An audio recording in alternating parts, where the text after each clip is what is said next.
রাশিয়ার কোন এক জার বা রাজার হঠাৎই একদিন মনের মধ্যে 3টি প্রশ্নের জন্ম হলো। এই 3টি প্রশ্ন হলো, যে কোনো কাজ শুরু করার সঠিক সময় ঠিক কোনটি হতে পারে। দ্বিতীয় প্রশ্ন হলো, জীবনের সঠিক মানুষ কারা, যাদের পাশে থাকা উচিত এবং যাদেরকে অ্যাভয়েড করা উচিত। এবং সর্বশেষ প্রশ্ন হলো, সময়ের সাপেক্ষে কোন কাজটি আগে করা জরুরি। রাজার এই প্রশ্নগুলি রাজার যেন শান্তি কেড়ে নিয়েছে। যেন তেন প্রকারেণ তার এই 3টি প্রশ্নের উত্তর অবশ্যই প্রয়োজন। তাই সে সমস্ত রাজ্যে ঘোষণা করল যে যে এই প্রশ্নগুলির উত্তর দিতে পারবে তাকে রাজা পুরস্কৃত করবে। এই কথা শুনে রাজ্যের অনেক গুণীজ্ঞানী ব্যক্তি রাজার দরবারে হাজির হলো। তাদের মধ্যে কেউ কেউ বলল, যে কোনো কাজ শুরু করার আগে একটি প্রপার প্ল্যানিং দরকার এবং সেই কাজের প্রস্তুতি অনেক আগে থেকেই শুরু করে দিতে হবে এবং একটি রুটিন ফলো করে জীবনযাপন করলে হয়তো যে কোনো কাজ শুরু করার সঠিক সময় খুঁজে পাওয়া যাবে। আবার অনেকে বলল, আগে থেকে সঠিক সময় নির্ধারণ করা প্রায় অসম্ভব, তাই সব কাজই মন দিয়ে করতে হবে এবং সেই সব কাজের মধ্যে ইম্পর্টেন্ট কাজটিকে বাছাই করে নিয়ে সেটিকে বেশি গুরুত্ব সহকারে করতে হবে। কিছু জ্ঞানী পণ্ডিত বলল যে সঠিক সময়, সঠিক মানুষ এবং সঠিক কাজ রাজা একা নির্ধারণ করতে পারবে না। এটার জন্যে কাউন্সিল আছে, তাদের পরামর্শে এই কাজগুলোর সমাধান সম্ভব। আবার কেউ কেউ বলে, আগে থেকে সময়, মানুষ এবং ইম্পর্টেন্ট কাজ বিচার করা সম্ভব নয়, যদি না একটি ম্যাজিশিয়ান বা জাদুকরের সাহায্য নেওয়া যায়। অর্থাৎ ম্যাজিশিয়ান আগে থেকেই সব বলে দিতে পারে। এত কিছু শুনেও রাজা কোনো কিছুতেই সন্তুষ্ট হলো না। তার মনে 3টি প্রশ্ন কাঁটা হয়ে বিঁধতে লাগলো। এই 3টি প্রশ্নের উত্তর চাই চায়। তারপরে রাজা একটি জ্ঞানী হারমিট বা তপস্বীর খোঁজ পেল, যিনি কিনা এক জঙ্গলে নির্জনে বাস করেন। শুধু তাই নয়, সেই তপস্বী বাইরের কারোর সাথে তেমন আলাপ করে না, শুধুমাত্র সাধারণ মানুষ ছাড়া। তাই রাজা ডিসাইড করলো যে রাজাও সাধারণ মানুষ হয়ে তপস্বীর কাছে দেখা করে সেই 3টি প্রশ্ন করবে। যেমন ভাবা ঠিক তেমনই কাজ। রাজা তার সমস্ত রাজকীয় বেশভূষা ছেড়ে তার সমস্ত দেহরক্ষী বা বডিগার্ডকে ত্যাগ করে জঙ্গলে সেই তপস্বীর কুড়ে ঘরের দিকে রওনা হলো। কিছুটা এগোতেই রাজা দেখল যে সেই তপস্বী তার কুড়ে ঘরের সামনে কোদাল দিয়ে মাটি কুপোচ্ছে। রাজা ধীরে ধীরে তার কাছে গেল। তপস্বীর তাতে কোনো ভুরুক্ষেপ নেই। রাজা তাকে সম্মান প্রদর্শন করে সেই 3টি প্রশ্ন করল, সঠিক সময়, সঠিক মানুষ এবং সঠিক কাজ নিয়ে। তপস্বী তার প্রশ্নে ভুরুক্ষেপ না করে কোদাল দিয়ে মাটি কুপোতেই থাকল। তপস্বী বৃদ্ধ হয়েছে, ঠিকঠাক মাটি কুপোতে পারে না। রাজা যখন কোনো উত্তর পেল না, তখন তপস্বীকে সাহায্য করতে লাগলো। তপস্বী তাকে থ্যাঙ্কস বলে পাশে বসে পড়ল। কিছুটা মাটি কুপোনোর পর সেই রাজা একটু থেমে গিয়ে সে তপস্বীকে আবার সেই 3টে প্রশ্ন করল। তপস্বী খুব মন দিয়ে 3টি প্রশ্ন শুনল ঠিকই, কিন্তু কোনো উত্তর দিল না। এভাবেই কয়েক ঘন্টা কেটে গেল। রাজা এবার একটু বিরক্ত হয়েই বলল, আমি আপনার কাছে এসেছিলাম আমার কিছু প্রশ্নের উত্তরের জন্যে, কিন্তু আপনি যদি আমায় কোনো উত্তর না দেন তাহলে বলে দিন আমি বাড়ি ফিরে যাব। কথোপকথনের মাঝেই হঠাৎ করেই একটি মানুষ তাদের দিকে দৌড়ে এসে মাটিতে লুটিয়ে পড়ল। রাজা দেখল সেই মানুষটি রক্তাক্ত। রাজা দেরি না করেই সেই লোকটির জামা আলগা করে রক্ত মুছে তার ঘায়েল জায়গাটি একটু রুমাল এবং তলে দিয়ে ব্যান্ডেজ করে বেঁধে দিল।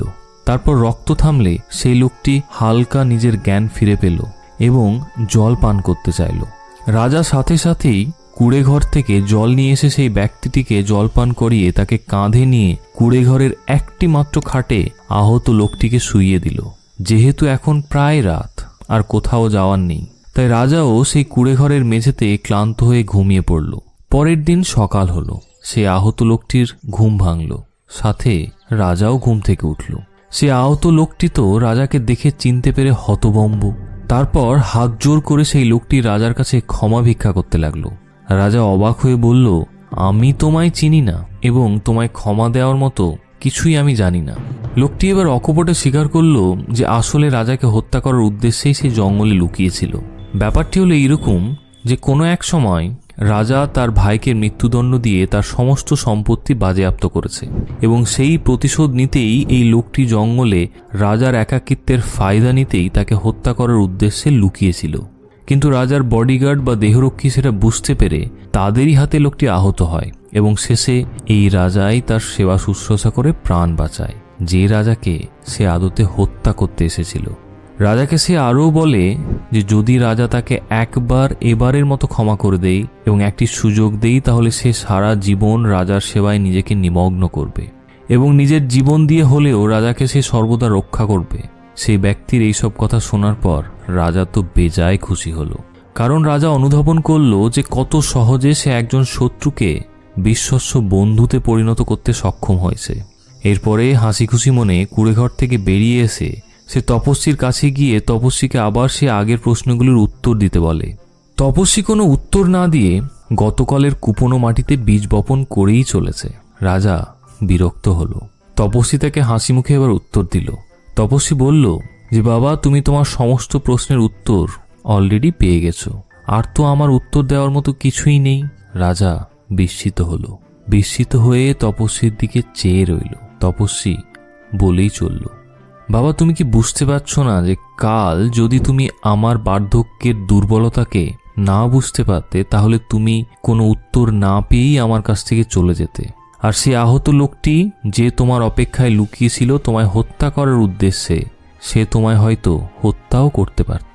সুতরাং তোমার সব থেকে সঠিক সময় ছিল গতকাল তুমি যখন মাটি কুপোচ্ছিলে। তোমার দ্বিতীয় প্রশ্ন ছিল সঠিক ব্যক্তি নিয়ে।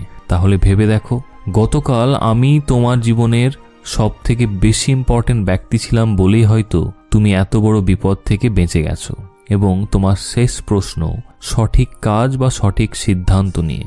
এই অর্থে বলে রাখি, তোমার আমাকে মাটি কুপোনোতে সাহায্য করাটাই সর্বোত্তম কাজ ছিল।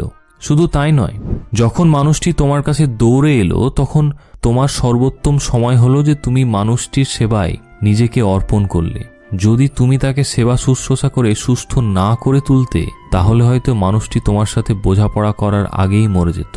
সুতরাং সেই মুহূর্তে সে আহত মানুষটিই হলো তোমার মোস্ট ইম্পর্ট্যান্ট পার্সন, এবং তোমার তাকে সেবা শুশ্রূষা করাটি হলো সর্বোত্তম এবং মহৎ একটি কাজ। সুতরাং মনে রেখো, জীবনে সঠিক সময় কখনো আসে না। তুমি যে সময়ে অবস্থান করছো সেটিকেই সঠিক সময় বানিয়ে নিতে হয়। জীবনে যখন যে মানুষটির সাথে আছো সেই তোমার জীবনের সর্বোত্তম ব্যক্তি। এবং মনে রেখো, সঠিক সময়ে দাঁড়িয়ে সঠিক মানুষের প্রতি সঠিকভাবে তার উপকার করাটাই জীবনের একমাত্র উদ্দেশ্য। ইংরেজিতে এরকমভাবে তোমরা ভিডিও পেতে গেলে অবশ্যই চ্যানেলটাকে সাবস্ক্রাইব করে বেল নোটিফিকেশনটা অন করে দাও, যাতে তোমরা এরকমভাবেই কার্টুন আকারে তোমরা ভিডিওগুলোকে দেখে শিখতে পারো। তো চলো কোনো